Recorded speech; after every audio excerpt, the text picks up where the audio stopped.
Welcome to this special episode of Forensic Focus Podcast. Today I am honoured to be joined by someone whose journey and work are having a profound effect on the impact of well-being of those high-pressure, high-risk roles, Hannah Bailey. Hannah is a subject matter expert in mental health and well-being and the founder of Blue Light Wellbeing. She works as a psychotherapist, trauma therapist and well-being coach, supporting individuals and organisations through therapy, coaching, training and education. But what makes Hannah's perspective so valuable, especially in digital forensics and frontline responders, is her own lived experience. Hannah served in frontline policing for 15 years, including roles in emergency response, CID and major crime.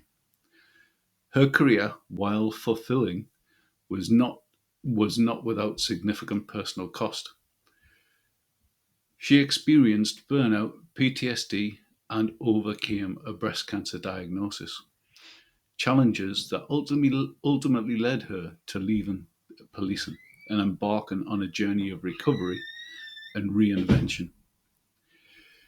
Through Blue Light Wellbeing, Hannah now dedicates her life to helping others in similar roles to navigate mental health challenges they may face. She brings not only clinical expertise, but also cultural credibility. She understands what it's like to be in these roles, the toll it can take, and what real practical support looks like. In this episode, we'll be exploring Hannah's powerful journey, the founding of Blue Light Wellbeing, and how trauma-informed approaches can make a difference for those working in digital forensics and across the broader blue light community. So whether you're on the front lines or behind the screens or supporting those who are, this is a conversation you will not want to miss. Welcome to the podcast, Hannah. Thank you, Paul, and thank you for a very lovely introduction. And really delighted to be here. Thank you. It's really kind of you to join us tonight.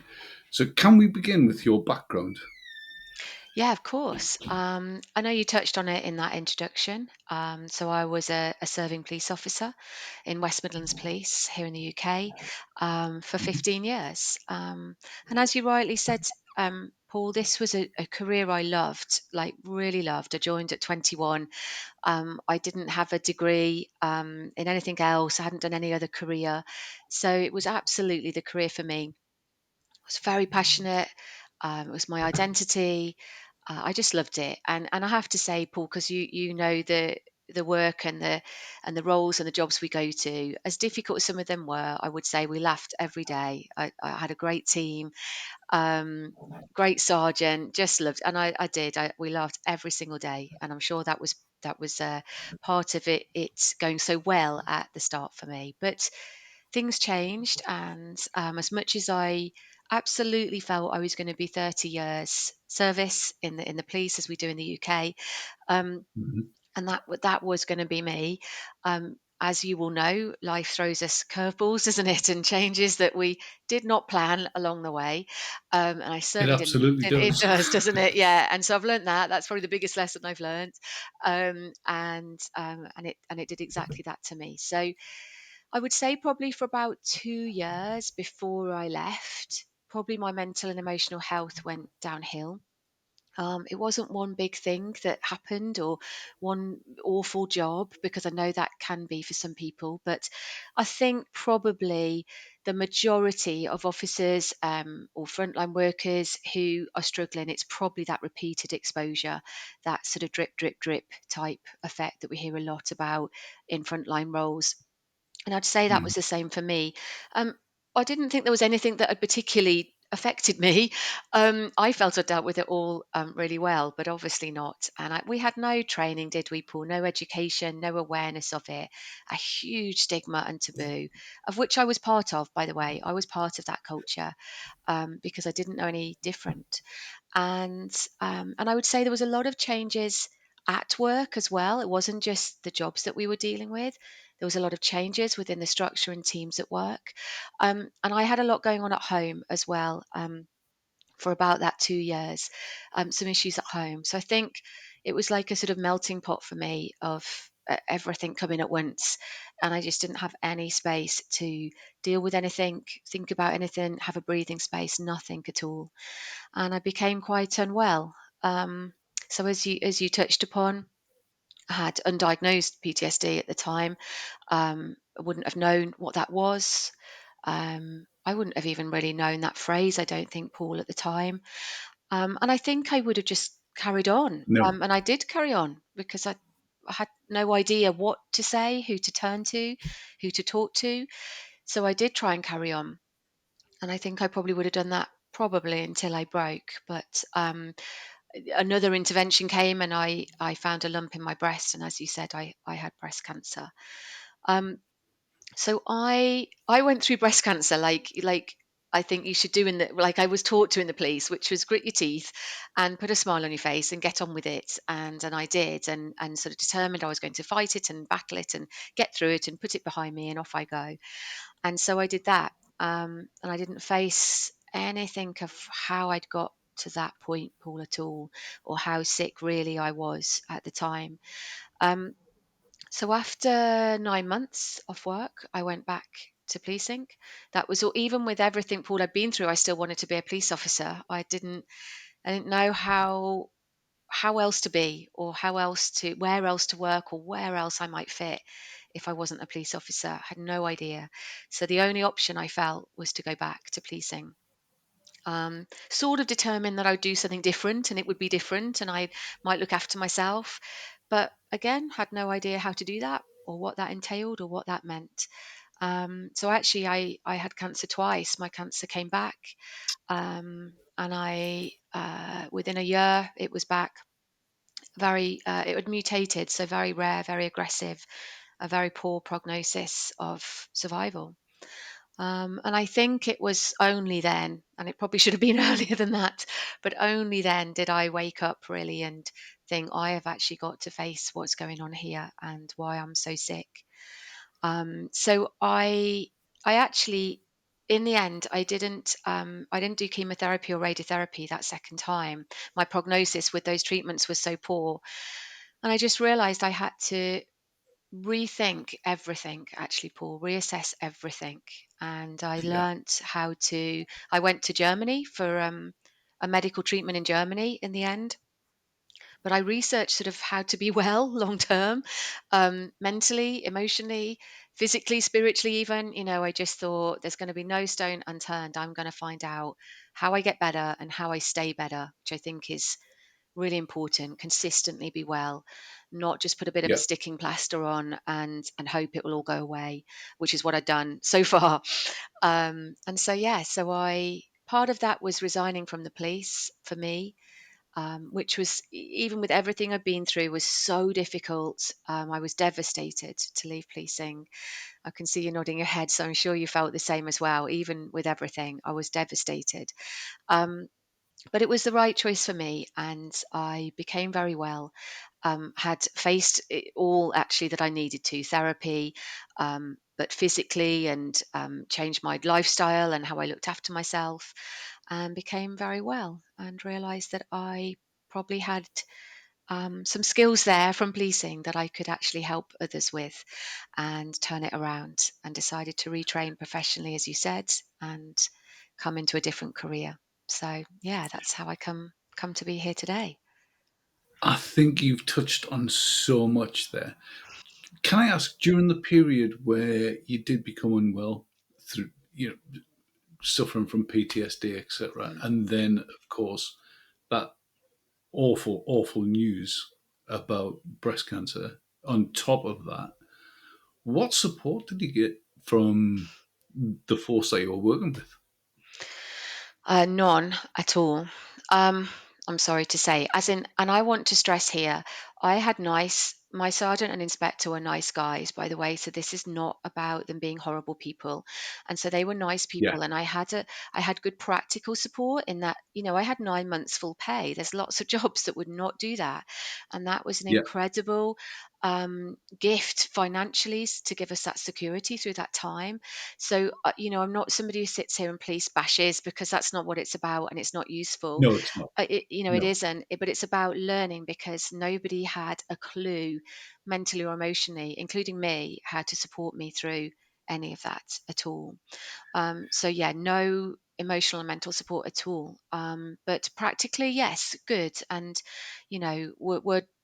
were clear that I had the time that I needed to physically get well. I just had no idea how to mentally and emotionally get well, and nor did they, to be honest, Paul. So yeah, we're No. all sort of blind leading the blind a little bit through that period of time. I ask the question because I quite often hear from DFIs and other people still in policing, like, the the support that they are provided is minimal at best, but in quite a few cases there actually isn't any. Yeah, And I still find that fantastic. When you consider, and I've said this many times now, you send a cop out onto the street, they go out with body armor, tasers, gas, you name it, they're fully equipped to be protected. hmm, yeah, Yet when it comes to mental health support, there is next to nothing there. And for me, that just doesn't make sense, because once someone becomes susceptible to the stresses, then it takes an awful long time to recover from that. So you're losing that staff member or those staff members while they're recovering. Yet that could be averted by putting in a proactive approach to doing this. It for me, it just doesn't make financial sense not to have it there, not to have it available when it's needed. yeah, 100%. And not only available when it's needed, but and I think you and I are probably both passionate about this, but in a proactive sense as well, because I just think if and policing is very reactive, isn't it? It's very reactive. And certainly when I was in the It is. job, we reacted to sort of hotspots and crime spots and so on and so forth. And it's got better over the years at looking at that proactively. How do we fight crime or hotspots or that sort of school to prison pipeline? How do we look at that proactively? And I'm like, that's surely that applies to mental health and well-being as well. If we look at it proactively, how much of a difference we could make, not just to those individuals, but the organization as a whole, the community, every single person and group benefits if we look at it proactively. I cannot agree more. I mean, policing has developed over the years. They are professionals out there.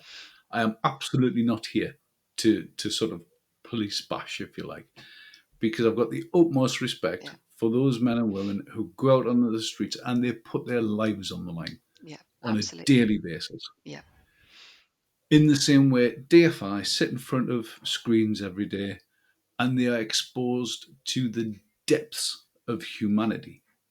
yeah. And in both cases, their caseloads are ever expanding, and there is a lot of stats out there to prove this. Yet, when it comes to the development of mental health services, they've stayed stagnant. They haven't changed for years. Mm. It is, I mean, it's astounding. And what I would say is the shame as well, Paul, is that it's not uniform, excuse the pun, but it's not uniform across the forces. And I No, don't know in terms of the digital forensic world, but I'm sure you could tell me if it's uniform across different companies and organizations.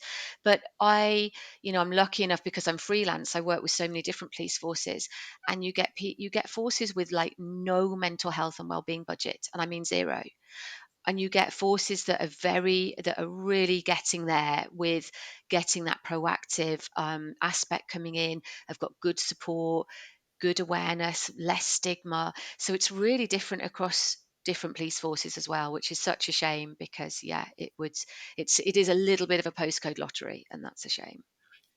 you've just took the words out of my mouth. I was just going to say it to you.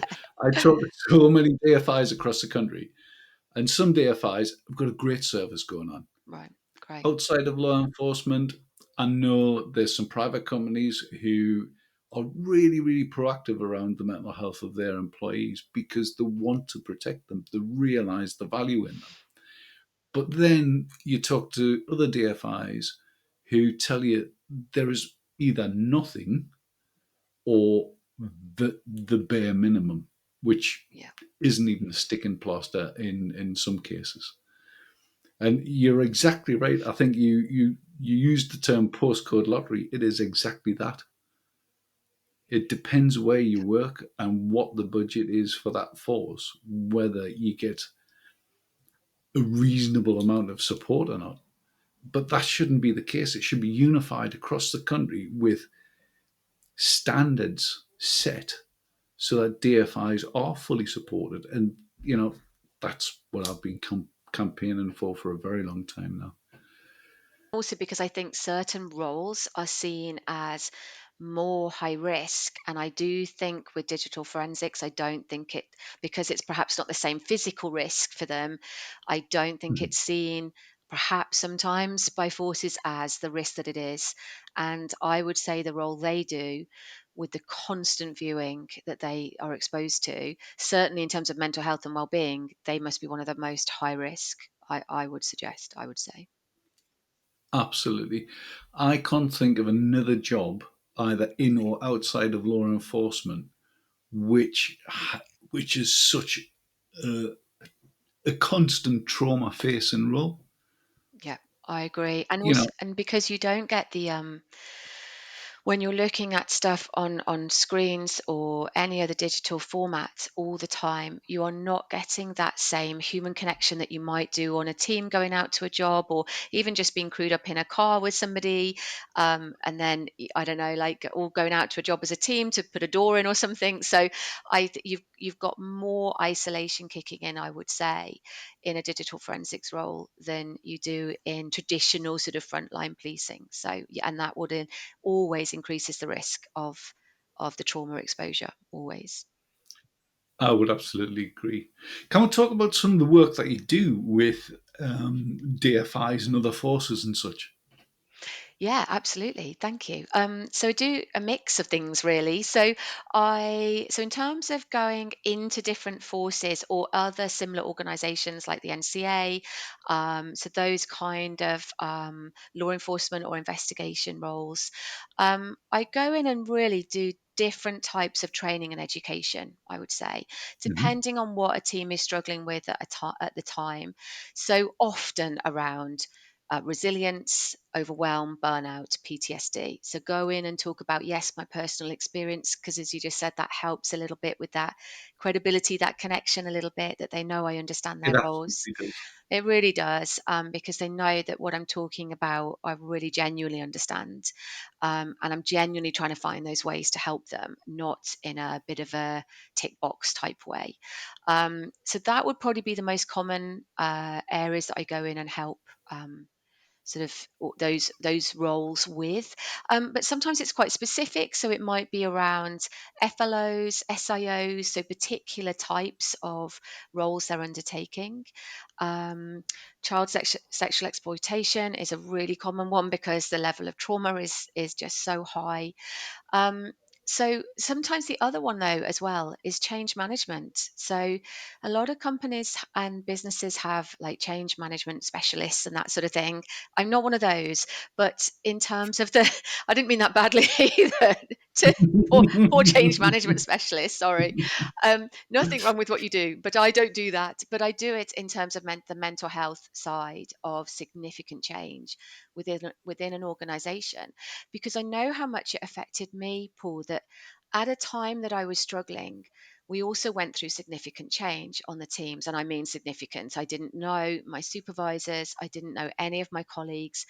And I think that matters so much when you're in such high risk and these demanding frontline roles. You really need to feel comfortable to be able to speak out. And if you don't know Yeah. anybody or you don't trust them, and also, Paul, I thought that they didn't really know me, so they didn't know my reputation, that this wasn't me. It was really unlike me to struggle or not settle or not be able to deal with jobs in the same way. That was so unlike me.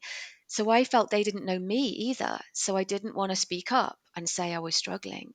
So significant change in these types of roles in organizations is a massive impact on mental health and well-being. And Yeah, so I it does. often go in as well, yeah, and deliver inputs and training around that. So yeah, that's what I tend to do for organizations. And then I work with individuals as well with trauma therapy. I'm a well-being coach as well. And I think that's really important to highlight because, again, you and I would be passionate about people. It would be so great if people came a bit earlier. So I think It, a lot of it people really would. it really would, yeah. So I think it's one of the sort of myths I like to dispel, if I can, about therapy. Is I think people think, certainly again in these roles, that you go when you're broken and you're on your knees. And I do get, of course, people come at that stage. But it's lovely if I actually get people that are coming earlier and maybe struggling or something sort of not going quite right, and they could just do with a bit of help, support, that coaching side. And Mhm. it's really, really useful. And like you said, much quicker, that proactive side, much, much quicker to get you back on your feet and get you back into the role or work or life that you love. So yeah, it's one of the myths I want to help dispel is please come earlier if you can and you're struggling and just need a bit of support. I mean, this is why I'm a big advocate for the proactive approach to mental health in, you know, in whether it be in digital forensics or, uniformed frontline cops, or indeed, private companies who employ DFIs.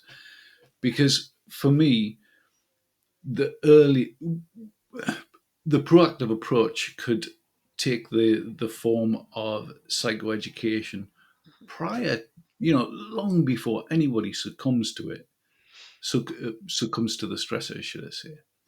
So if, in my opinion, if individuals are taught about what PTSD is, what it looks like, what the signs and symptoms are, how it can affect you physically, how it can affect you mentally, then the earlier they recognize those signs and symptoms and are then able to find the help to sort of reduce them, then the stronger they become, the more resilient, the more productive they continue to be. And I advocate for that time and time and time again. You know, mental health needs to, or the mental health support provided needs to develop. And I think that echoes beautifully in what you've just said. Yeah, and interesting that you said the word psychoeducation because that is what I start nearly every training input with. Because if we don't understand how the brain works well and how it Mhm. processes stress, shock, and trauma, which our brains can do really well and really efficiently, and it's set up to do that. But what happens when it goes wrong? What does it look like when it goes wrong or feel like, as you said? What are those signs and symptoms? And then, really importantly, we were discussing this, weren't we, just before we started? The fact that we can put this right, actually, we can recover from this. And you and I are Yeah, sitting here as examples of that have both been through yeah. our struggles with PTSD and mental health and are really well, doing really well, really healthy, really balanced. That function in our brains to process stress and shock and trauma is back fully functioning again, and it's absolutely repairable and recoverable. So yeah, it's such an important part of that education for them. It absolutely is. I mean, like you said earlier, taking that decision to resign was one of the hardest things you've ever done. I absolutely know where you're coming from. I will openly say, when I walked out of the station that I left on my last day, I was in tears. Yeah, But at that point, I had some level of insight into the fact that I was really unwell. yeah, And I remember vividly the first time I met the therapist who I worked with. I was absolutely terrified. Yeah. absolutely terrified to open that box and share what was inside. I'm thankful that the therapist that I worked with was absolutely amazing. She just Good. got it. Yeah. Good. But I'm thankful also that she was also culturally aware, as you are, because I recently attended a conference, and this is a really important, I think this really shows how important it is to have a background such as yours. I was recently at a conference where one of the delegates told me that they were practicing DFIs, and they shared that they had a psychologist who regularly came in to see them, but during which they benefited from massively. Hmm. But during a group session that was being held, one of the DFIs shared a particularly traumatic case, which upset her so much she left and never came back again. Now I Gosh. have to say, from my point of view, the message that that sends to a Yeah. DFI is nobody can deal with this. Yeah. Agreed. Whereas because you've lived it, you haven't just done the job, but you've lived the experience of being unwell. Hmm. You've lived through the stresses and you've come out the other end a much stronger, more resilient, better person. And I think the cultural awareness attached to therapy is highly underrated right now. I don't think people realize the value of that. Yeah, no, I completely agree with you. In fact, I think the people going for therapy absolutely value that, like almost more than anything, actually. Um, but I don't think perhaps leaders and organisations do, and they set up, let's say, an EAP, and as long as that's provided and funded, I think sometimes, if I'm honest, not that bothered how effective it is. It's just set up Yeah, and it's available. That's being honest. Um, and you're absolutely right. And I hear this actually time and time again, exactly what you're saying. Um, I had a client who was involved in something incredibly traumatic, and before she came to me, was detailing that to her counsellor, and the counsellor got almost a little bit cross and said, "Look, you do know this is distressing for me, don't you, as well?" When my client was crying, I know, I can see you shaking your head. Exactly, that's what I was like. I mean, I just don't think you should be a therapist. I'm going to be honest, if you can't hear other people's trauma. But yes, that cultural awareness, and so of course my client felt like she couldn't talk about that she was upsetting the counselor. But also, as you said, you just think my trauma must be so awful that a counselor can't hear it, and a counselor is upset by it. So you yeah, just start to think that you're just in this, um, the most awful place, that you can't recount this hideousness that's in your head, and that you can't get better from it or relieve from those traumas that it's causing. And that's not the case at all. And yeah, you're right. For me, I don't want to sound like aren't I hard nosed, but it doesn't shock me, and there isn't anything that's going to shock me, I don't think, anymore.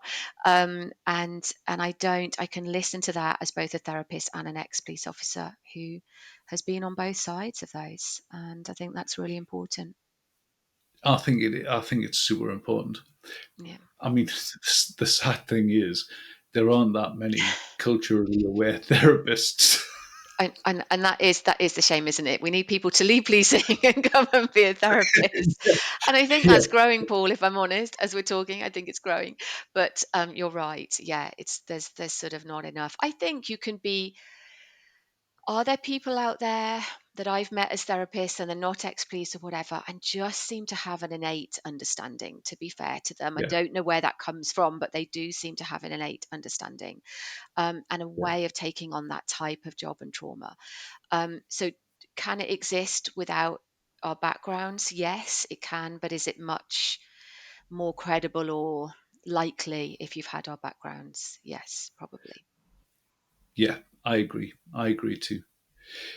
So I know you trained in brain work and recursive therapy. I am. Can you tell us about that and how that applies to the therapeutic process?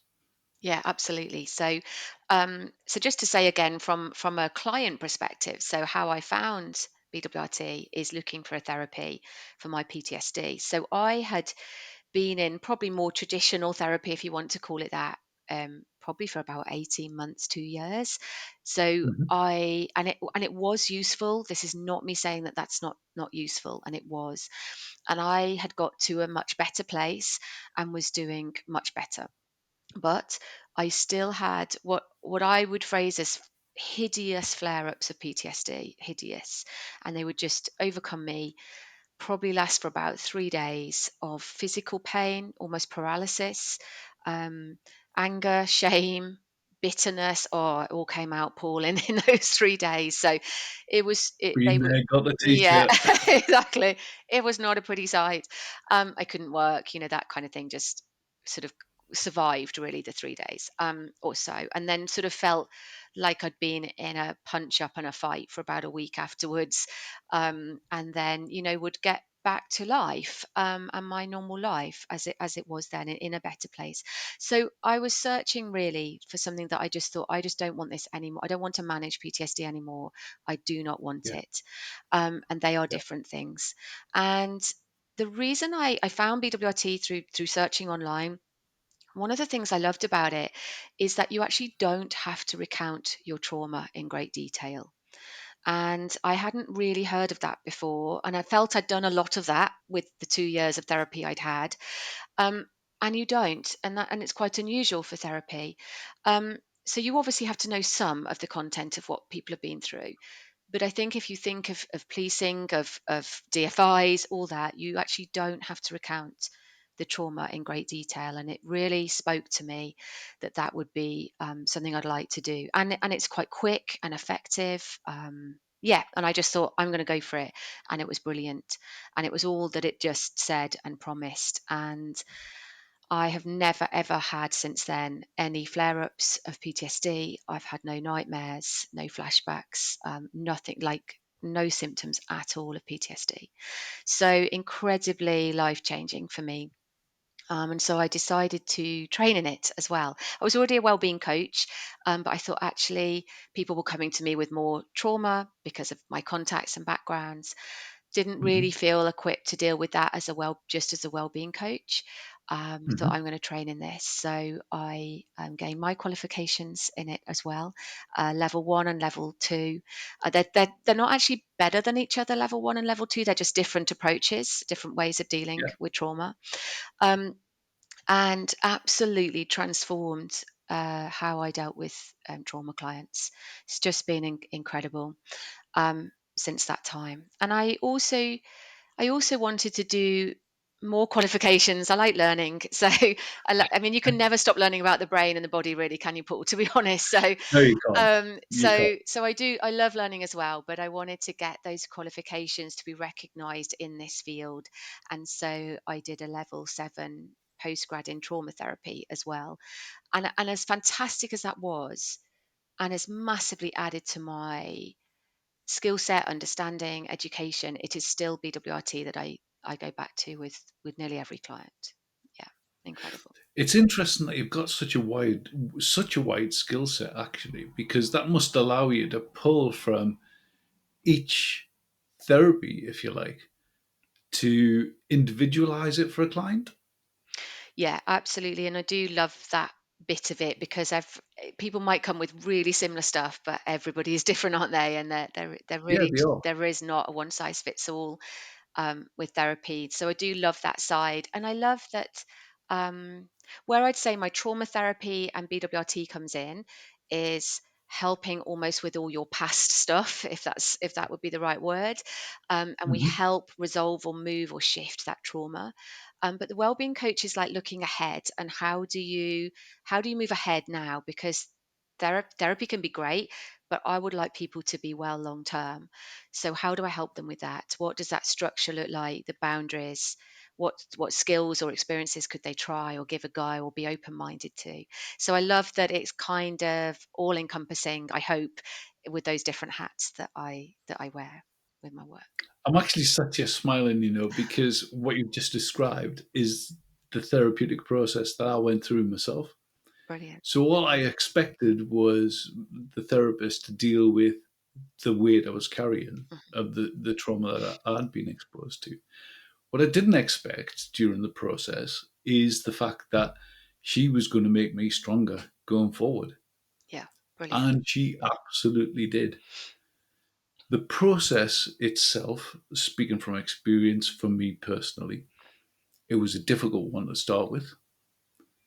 But as the process went on, it became a lot, I don't want to say Mm. easier, but a lot smoother. It became almost natural Hmm. I agree. to to to to open up and discuss really difficult things with her.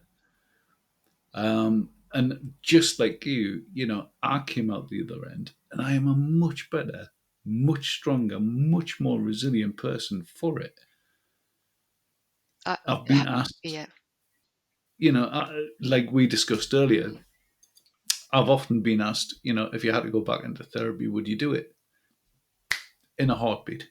Yeah, agreed. Knowing what I know now, I would do it in a heartbeat. 100%, and I would do it earlier. Certainly for me as well. When people say I should have come to you earlier, I say, look, I had PTSD and two lots of cancer before I woke up and realised I better have therapy. So I so get that. I'm the queen of avoiding therapy, but so I really understand. But 100%, I would do it. I'd do it again, and I'd do it earlier. And Paul, I have to have supervision for the work I do, and so Yeah. it becomes natural just to take this to them, talk it through, let's find a solution, let's work it through.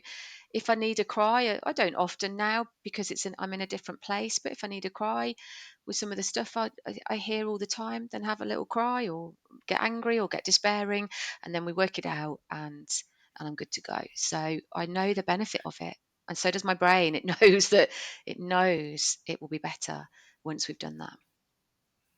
So you just mentioned something really interesting there, and it's something that I've thought, if it was applied in digital forensics as a proactive approach, as a part of the proactive approach, it would help spot those early warning signs. And that is, you mentioned supervision. Right. Now, just like you working, as I work in the NHS now as a psychologist, I get weekly supervision Right. where I go and talk to a colleague of mine who is also a qualified psychologist, and we will talk about the caseload that I've got and how I feel about that. It is an excellent opportunity, not just to offload, but to gain another opinion on difficult cases that you're working with, which massively helps reduce stress that you're carrying. Hugely. Now, I've often thought, and I'll be interested to hear your views on this. If this was applied in digital forensics, whether it be a weekly or bi-weekly meeting with, say, mental health and first aid, a mental health first aid trained individual, I've often thought that would just in of itself would help DFIs offload. I completely agree. And what we're missing is, like, there's so many benefits, not just the offloading, as you said. I mean, that in itself, and everybody said, we know that, don't we, Paul? If you just go and meet a mate at the pub and offload, that feels better, that feels nicer. So we know that that helps people to come in, talk, and offload. But there's so many other things as well. There's if you are if you're sitting with somebody trained, they can look for certain signs, certain words, certain even just facial expressions, or how the energy or the mood drops when they talk about certain things or people about their job. So that trained person could look for things as well. But the other thing we're missing is, again, which I didn't have, but I do have with supervision, is building that trust. And if you saw somebody every week or even every month, um, just even to chat, if you want, about holidays, what happens in the brain is that you start to build trust, connection, rapport, um, relatability, credibility, all those things, so that if there's a time that that DFI or anybody else needs to then say, this has actually been really shit, or, I'm struggling with my workload or whatever, that is 10 times easier to say to somebody that you've been meeting every week, every month, and have got to know and got to trust and got to relax around, and all those things that the brain likes. It loves all those things, and we would be providing that for them, and it would make it 10 times easier to start having those conversations earlier. Yeah, I absolutely agree. So, it's all about building that safe, non-judgmental space where someone can genuinely offload and, become far more relaxed and de-stressed than what they were before they walked through the door, isn't it? It's about building up that trust. Yeah, and I think coming back to that, as you said, that cultural awareness and credibility, I think that trust, it already is built when they come to people like you or me, because we've had those backgrounds and those roles. There's Yeah, already a level of trust there. They know I'm not going to judge them. For example, if they want to, people talk to me, as I'm sure they do to you, about these horrific jobs, and they often talk quite clinically, quite coldly, quite matter of factly. There's no particular tears or distress about some of it, and they know I don't judge that. That's not because they're these cold monsters or anything. That's just how they have to talk about their work. And that's completely normal to me, actually. And also making jokes about it and stuff. Those are all completely normal. So that trust and that non judgment bit is there already. it is. And you talk about, the clients that come to you and the way they talk about the trauma that they've been exposed to. I think from my point of view, when I reflect, you talk about it so openly with someone who understands. And in to quote you, in quite a cold manner, because you become normalized to it. Yeah, It's you do. Yeah. what happens. It's what you're used to. It's what you see every day. And actually, weirdly as well, talking about it normally, I think, can help the brain process it. The way people talk about the trauma, the, you're right. It must come across to people who haven't been exposed to that in quite a cold way, but they become normalized to it. It becomes their normal, doesn't it? Yeah, it really does. And I think actually that's right. I think there's a line, isn't there, Paul, between having to normalize what they see and deal with. They have to, or their brain won't process it at all. If everything is this incredibly heightened times 100 trauma, their brain won't be able to process that every day. So if they normalize it, you can process it much Yeah, better. But I know it also moves into a line of when you're so desensitized that you lose all emotion or um, all connection and stuff, and that starts to affect. Obviously, as we know, it can affect your private life and your relationships. And that, I think it's quite a fine line, to be fair, for DFIs, for law enforcement, of how emotionally involved you remain in your job, but in your life as well. So yeah, I think they have to. I think they have to normalize it to a level that hopefully remains healthy. yeah. We're drawn to a close now, Hannah. Do you have any final words for the DFIs and everyone else watching out there? Um, I think we've um, I think we've touched on it a bit, but if you don't mind me just finishing off with just almost wanting to dispel a few myths a little bit, really, with modern therapy, because I think it's part of the stigma of people not coming forward. So maybe we could dispel some of them. Just to finish off, my first one I've already touched on. Please don't think you have to be broken to come for help. You really don't. So come as early as you'd like, even if it's just a chat Yeah. to talk something through, to get a different boundaries, different structure, whatever. Come as early as you like. Please don't wait if you just want some help. Um, the second is that, and again we've touched on this, modern therapy's really moved on, and absolutely there is a place for talking in depth regularly with a counsellor or a therapist. But there's lots of different modern therapies, and BWRT is one of them, but there's lots of others that genuinely is moving people on, isn't it, Paul, differently, more effectively, more quickly. So come and explore the different therapy options. Chat to people, chat to specialists, get word of mouth, anything like that. But explore it before you shut it down and think, I'll just be stuck in therapy for 2 years and sort of not move on, or lying on a couch or whatever that people think therapy has to be. So Which is not the case, not these right, days. it's really not. No, it's really not. So yes, No. it's got more modern. Do your research and find somebody. I think any therapist worth their salt would give you a free consultation. I do, so that you can chat, ask questions. What does it involve? How long roughly might this take? Costs involved, that sort of thing. So yeah, it's really different now. Give it a go and give it some research. And then lastly, and I'm so glad we're both on this page, that this is not, accepting you need therapy is not some downward spiral to sort of the end of your career or life, and it's really not.